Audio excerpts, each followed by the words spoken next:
for the next part of the series of what if Civ 5 civilizations were the first countries in the world. The one country has already been eliminated, and that was Venice.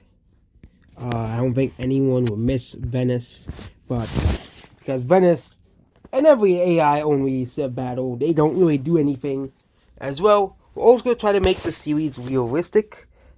So, nothing like for example, try to make it more grounded in reality, basically. So the first wars are going to happen because all available land has been taken, besides Antarctica and a bunch of useless islands. Basically, all of the land has been taken, and all of the useful worthwhile land. So the first wars begin. First, the Aztec-Mayan War.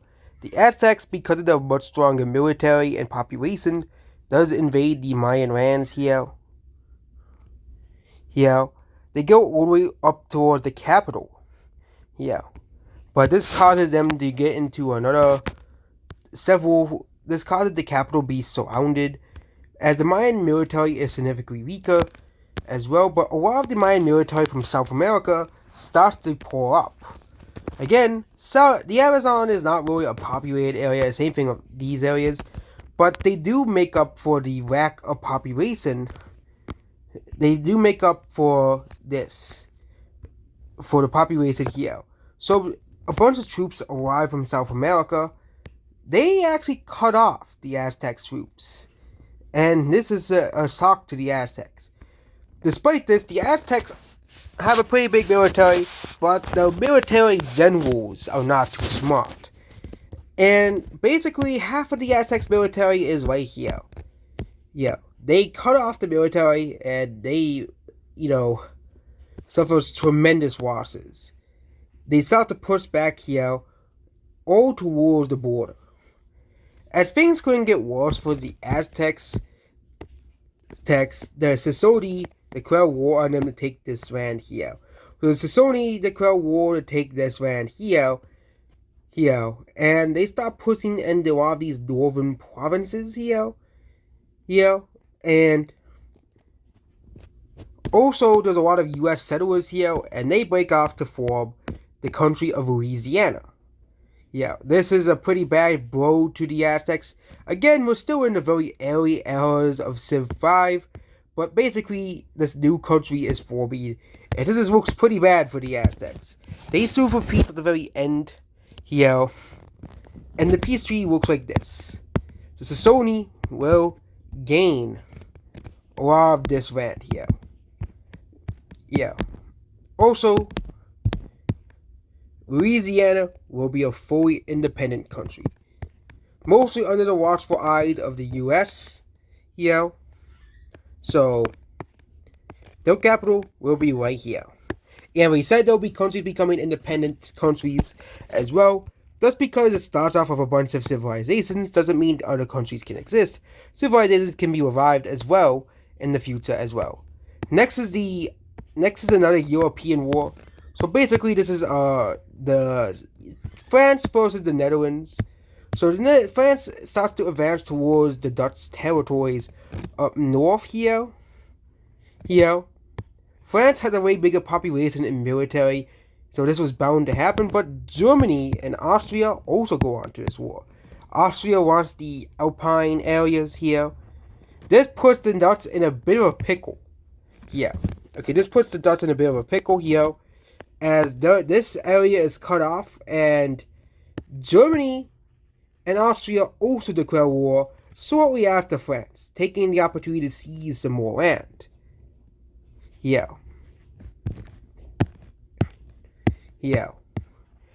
Austria having lost some land to the Greeks as well. And now even Denmark joins in on the war. Denmark sends troops to basically naval invade the Netherlands. It's very, very bad for the Dutch here. They had pretty early expansion, but a lot of this land here is not very good. So the French start to expand even more towards this area here, and they start to expand toward the capital of the Netherlands. The Dutch president signs a peace treaty with at least France as well. So France will get this area here, which will be modern day Belgium here. Meanwhile, there's still a war of Austria and Germany. However, this war is much easier to fight as there's no longer the French as well. They also start to fight Denmark, but Denmark, they signed a peace treaty with Denmark as well. Yeah. But now it's just the war between Germany and the Netherlands as well. So the Netherlands is a pretty weak country. That's the reason why they're picking on the Netherlands. It's because the Netherlands is a pretty weak country. Okay, so Germany continues to expand even more, and we might be seeing the end of the Netherlands as well. Yeah, Germany, but France does not liking the idea of Germany taking all of this land. Actually comes in to help the Netherlands. This causes a new feud between Germany and Austria and France because they don't want Germany to become so powerful because Germany controls a lot. In European terms, this is a lot of land. This is a lot of valuable and important land. And they don't want the Dutch to fall into German hands. So basically, they're forced to make a treaty with so Germany will get, basically some of the modern German lands as well. They'll also get this little province right here. And Austria will be able to create a Alpine empire as well. So that's the new borders for Austria, Germany, and the Netherlands as well. Also, a new neutral state is created right here. Basically, that's Switzerland here. And Switzerland is now created as a neutral state. And these people don't want to be a part of the Netherlands anyways. They don't really care about the Netherlands. So they become their own separate state. That's the Switzerland country. So, yeah. Also, we're going to have a war between Mongolia and China. Mongolia has a pretty big army, basically for most of this land here. Mongolia is, I think, the largest country in the world. Maybe behind the Sassoni. Okay, the Sassoni might actually be bigger. Or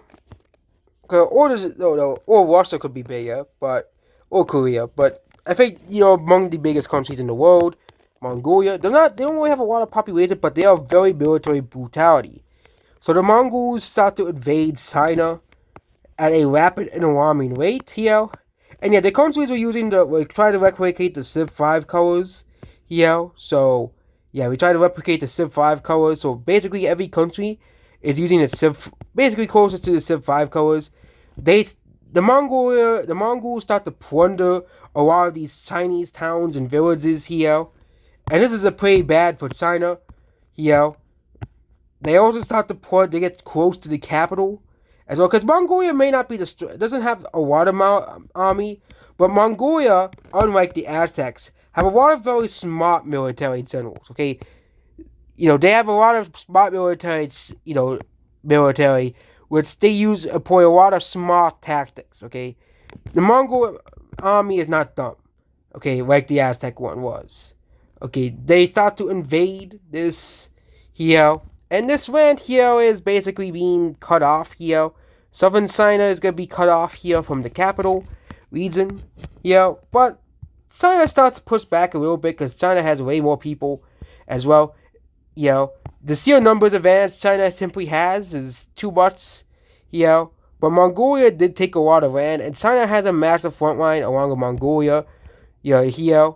So this war ends up becoming kind of like this. This could be they also start to push back a little bit for the capital here.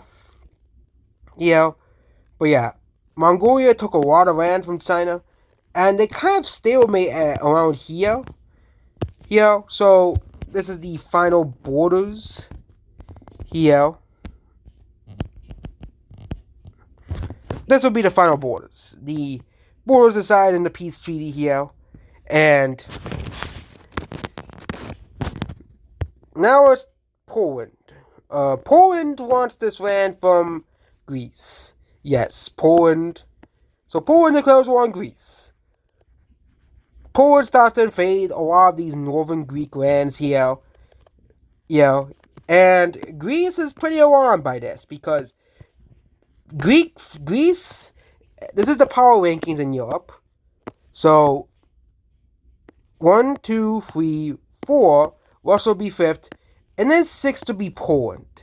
Okay, then we have 7th, the 8th most powerful, 9, 10, 11,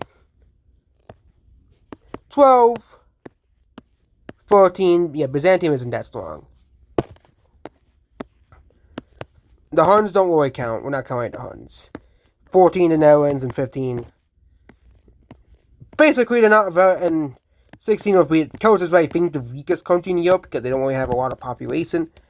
But no one was expecting Poland to pull out this stunt here. Okay, they pulled off. Okay, including the Huns, Poland will be like 7th. Okay, they weren't expecting this massive push from the Polish army. This creates a massive stalemate between Poland and Greece as well, but Greece has a better army at the current moment here, and they start to push back against the Polish army very quickly here, and the Polish army is pushed back basically to here. They can't really keep, they do somehow get to keep the Austrian lands. So basically these Austrian lands here, which is what Poland declared war over. So Poland gets to keep these Austrian lands here. So this area might be swapping hands a lot throughout this series as well. And we might be seeing our first elimination of a civ, besides a city-state, and that is... Which countries would we eliminate first? Can't eliminate any of the countries in the New World because they're very powerful. And that will be, unfortunately, Portugal. So Portugal, they are pretty powerful, but Spain is a bit more powerful than Portugal. They start to invade the northern part of the Iberian Peninsula here. They also start to invade this area right here in mainland France, and they start to invade this area here. What's pretty bad is they also have help from Morocco. Morocco starts to invade Portugal, go here, and this area doesn't want to be a part of Portugal. They want to be their own independent country. This causes the Portuguese government to collapse, essentially, at the very end. And Portugal is the first civ to be eliminated. Portugal, of course, can come back, obviously. So Portugal, this land will be occupied.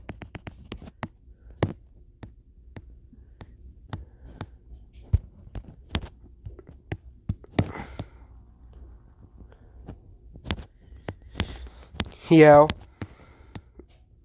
Portugal is the first civ to be eliminated. Spain gets most of the land, though, except for this new country up here, which is, I think, Galicia is what this country is called. But basically, they're an independent state now. They're an independent country now, which means there is basically an equal amount of civs, but this country is not Portugal as well. So Portugal is eliminated as of now.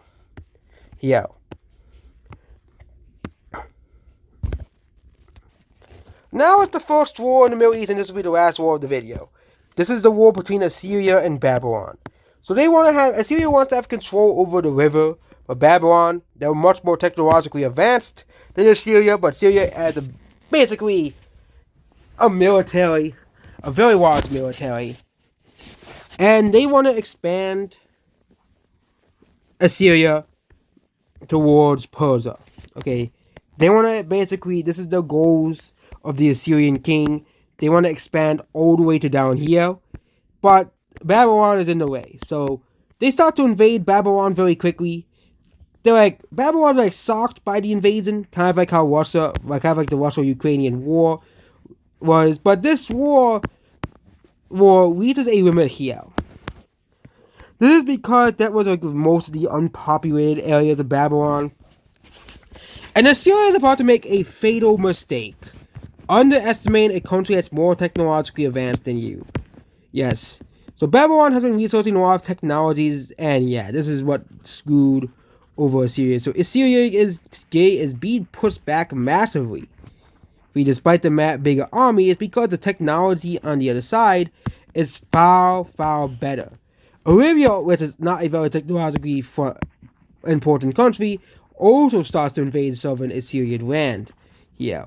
This land is basically, according to Arabia, belongs to them, so they start to annex a lot of these territories as well. Assyria is now basically pushed back to here. Yeah. This is basically Assyria's army here. And at the end of the war, Assyria will basically become a small country. Again, never underestimate another nation. It is not really worth it. You could have gone after the Ottomans, which are much weaker. But now Assyria is the weakest player in the Middle East because of this. So we have Arabia. They expanded up north, basically controlled almost all the Arabian Peninsula. And Arabia also offers something to Babylon. For exchange of money, Arabia gets to get this land because they want to unite basically the entire Arabian Peninsula. They agree under one condition, is that the Arabian country does never invades Babylon.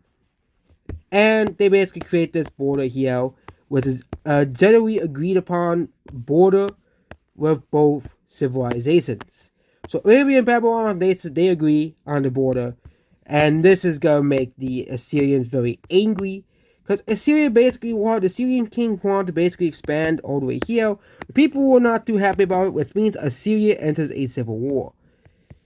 On top of that, yeah. So basically, this red side is a country that wants to be more peaceful and wants to basically turn Assyria into Switzerland.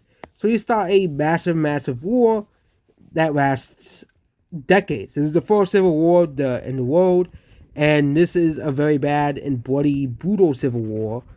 Basically, the southern ports of Assyria have been occupied by the rebel king. Babylon and Arabia and Egypt are supporting the rebels as they want a peaceful region as of now. So they all start to send massive amounts of rebels here. They start to invade even the northern portion here.